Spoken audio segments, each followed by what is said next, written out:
Hello everyone, for today's video, itong mga kamatis na ito, binigay nito sa amin kasi nga demanding ang presyo ng kamatis ngayon.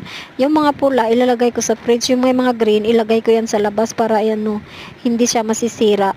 Pumunta nga ako dito sa garden, kukuha ako ng tanglad kasi nga si Nickel may sakit ngayon, nilalagnat siya. So lulutuan ko siya ng tinulang manok. At saka nakita ko yung mga bulaklak ko namulaklak na siya, yung mga hibiscus. Ito kasi, mga bulaklak, ginagamit namin ito daily sa prayer room namin. Kailangan ng bulaklak araw-araw sa bahay at saka sa shop. Kung wala ngang bulaklak sa garden namin, kailangan namin bumili ng bulaklak sa sa 1 week, may mga half kg kami ng bulaklak or 1 kilo. At saka nakakuha ako ng dahon ng chili sa garden ko.